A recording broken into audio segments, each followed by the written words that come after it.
Welcome to this lecture series in linear algebra. Let us recall what we need to know in this lecture.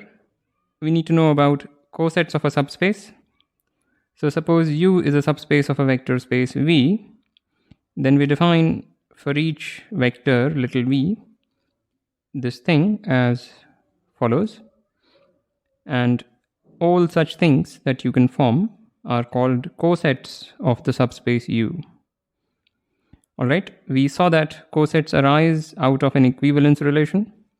So you can define a relation tilde on the vector space V by declaring V1 tilde V2 if and only if their difference lies in the subspace, and the equivalence classes are precisely the cosets, and therefore cosets partition the vector space. And from the previous comment, it trivially follows that V1 and V2 are in the same coset if and only if their difference is in the subspace. Alright, we also need to know about set theoretic quotienting, which is the following. Suppose we have any function from a set x to a set y, and we collect the fibers, the non-empty fibers of f. So recall the fiber above y is defined as follows. And this could be empty, but you collect all the non-empty fibers, and that collection is denoted by this notation. This notation is coming from from just this equivalence relation called the fiber relation. Let me also subscript it with little f. So the fiber relation is the relation defined as follows. So if x1 and x2 are in X, then we declare that x1 and x2 are related under the fiber relation if and only if they have the same image under the function f. So the set of equivalence classes under this relation are precisely the non-empty fibers.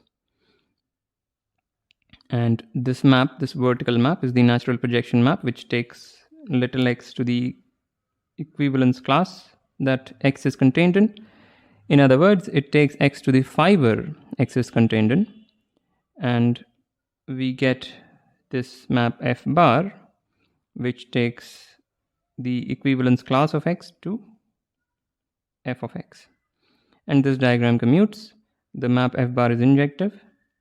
And we also saw a more general version of set theoretic quotienting, but we don't need that. All right, so let's continue with that. Okay, so the point of this lecture is to export this set theoretic quotienting to the linear algebraic setting. We will get to it in due time.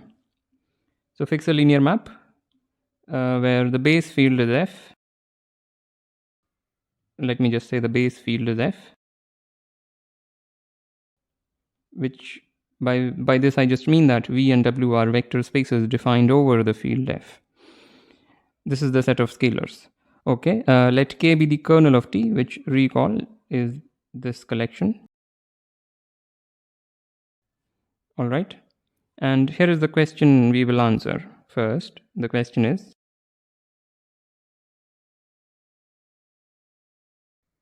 can we express or can we say something about the fibers of T? Of course, we will describe it in terms of the kernel of T, which is why we recalled the definition. So let's see. So fix two vectors, v1 and v2. Then they have the same image, which is to say that they are in the same fiber if and only if their difference is 0, of course, which happens if and only if by linearity of T, which is to say that the difference lies in the kernel of T, which means v1 and v2 are in the same coset of the kernel.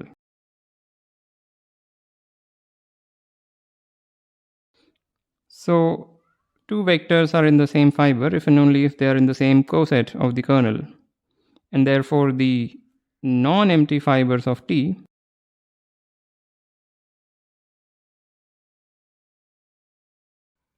are precisely the cosets of the kernel of T.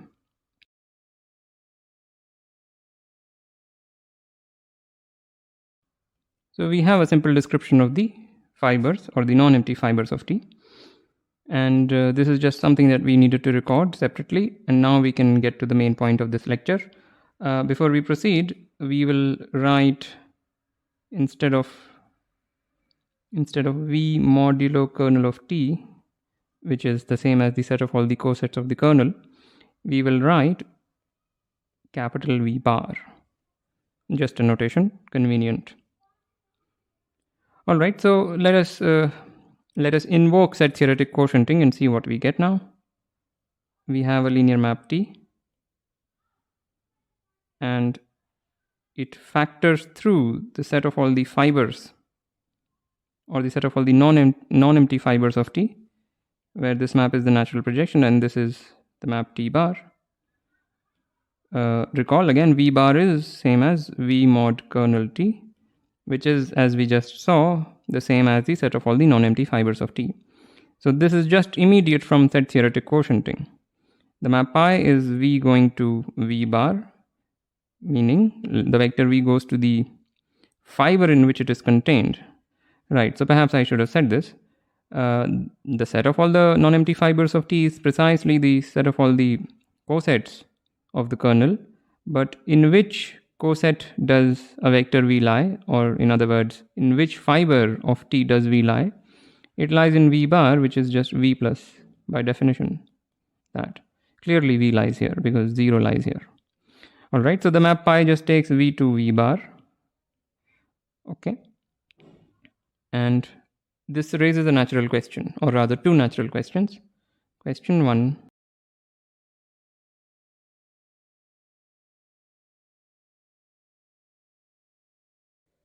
Is there a vector space structure on V bar, which again let me emphasize is V modulo kernel T, such that pi and T bar are linear maps?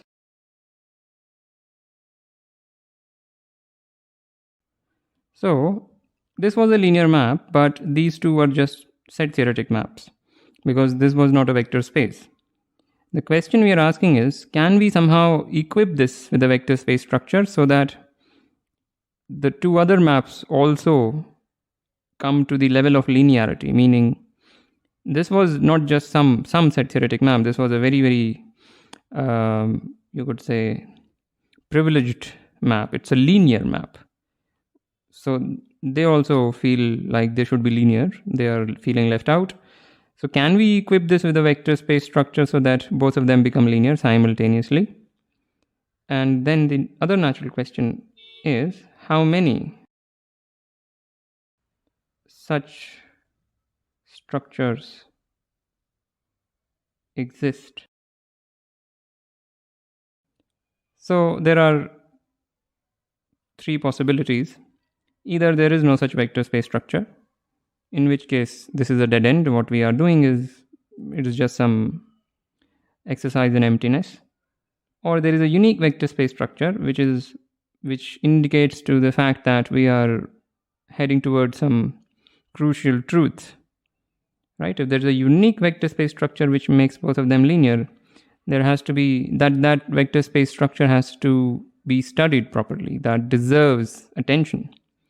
Or the other possibility is that there are many such structures, in which case it would be hard to decide which to use, or if any of them are useful at all. All right, so let's answer question 1 first. In fact, while answering question 1, we will have already answered question 2. So suppose there's a vector space structure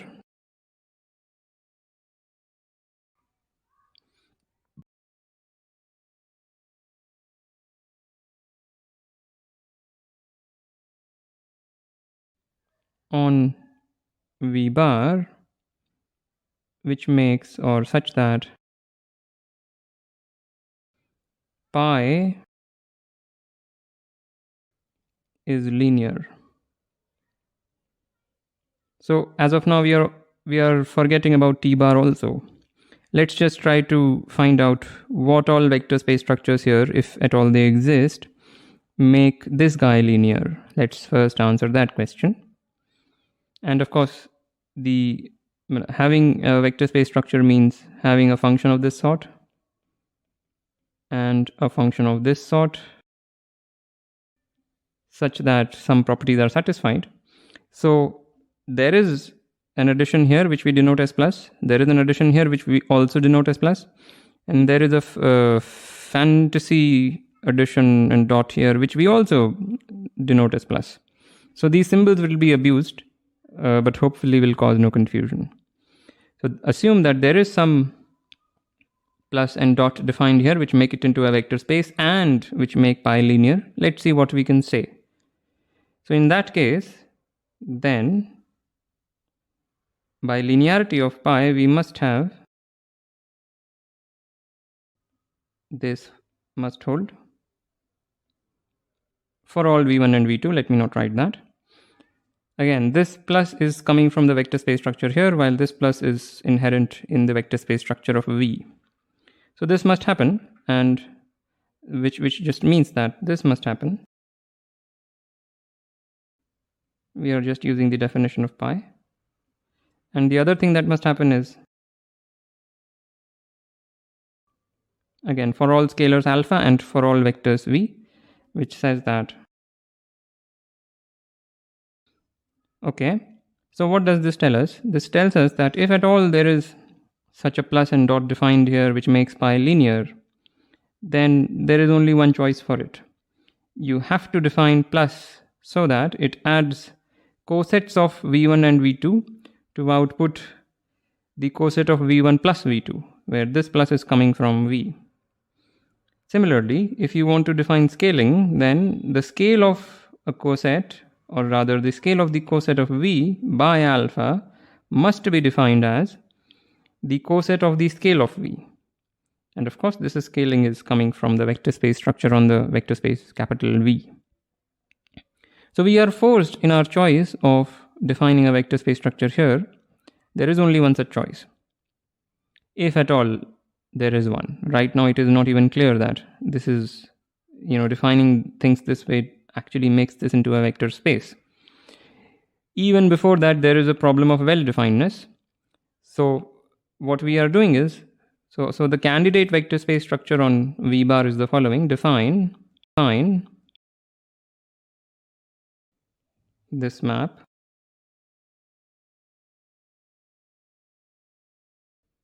as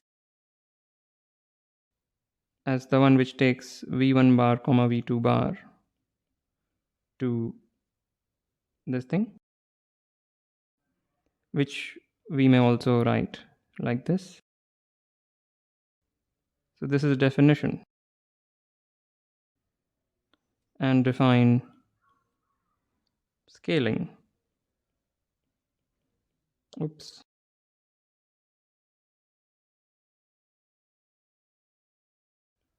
Which may be written as follows. Right, so this is a definition, but then there is a problem here because we are defining this via representatives. We are saying add two cosets how? First find representatives of the cosets, meaning find v1 and v2 such that v1 bar and v2 bar are the cosets that you chose, and then just add the representatives and take the coset. If someone else takes some other representatives, then will we get the same coset? That is something that we need to check, but that is very easy to check because let's say, maybe I'll use a different color. So say v1 bar equals x1 bar and v2 bar equals x2 bar. Want to show that these two things are same.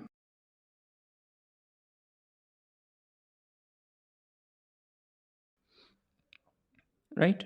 So just realize this point. It is important to realize what we are doing. We are trying to show well-definedness of this, and we are saying that suppose we choose two different representatives for the same coset, and similarly for the other one, will we get the same answer here? That is what it means to say that this guy is well-defined. Okay, so what do we need to check this? That is, we need to show that the difference is in the kernel of T. That's what we need to do. But since we have v1 bar equals x1 bar and v2 bar equals x2 bar, we already have that v1 minus x1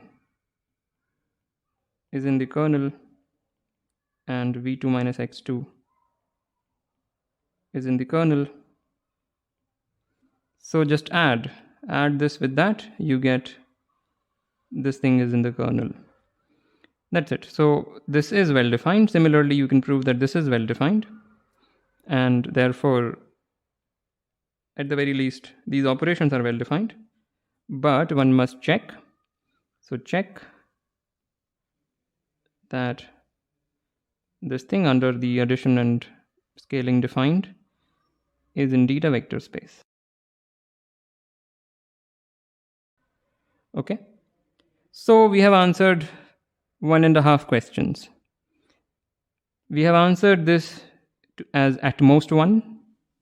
And here we have said that there is a vector space structure on V bar, which makes this linear. We haven't talked about this guy, but we have said that there is one vector space structure on V bar and exactly one, which makes this linear. Now the question is, does that vector space structure make this linear also? If it does, we are done. Then there is a unique vector space structure here which fulfills our demand, and that deserves a special attention. Or it doesn't make T bar linear, in which case we just have to say that no, this answer is 0, and this was an exercise in emptiness. It was an important curiosity, but unfortunately that curiosity would end in despair.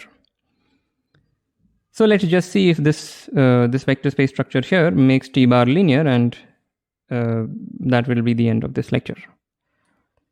So the point is, yes, indeed, T bar is linear. So our claim is T bar as a map from V bar to W is linear. And it's a very easy exercise. So let fix two arbitrary vectors in V bar. Then what is this? This is equal to, by definition of addition in V bar, this is equal to that thing. And now by definition of T bar, this is equal to that thing. Right? So recall set theoretic, this is just set theoretic quotienting. So we have the map T.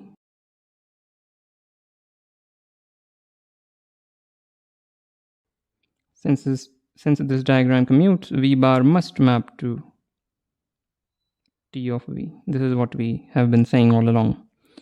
So this is equal to, by linearity of T, this thing, but now again by definition of T bar, this is equal to that. So we have verified that this guy is equal to this guy, and similarly you can show that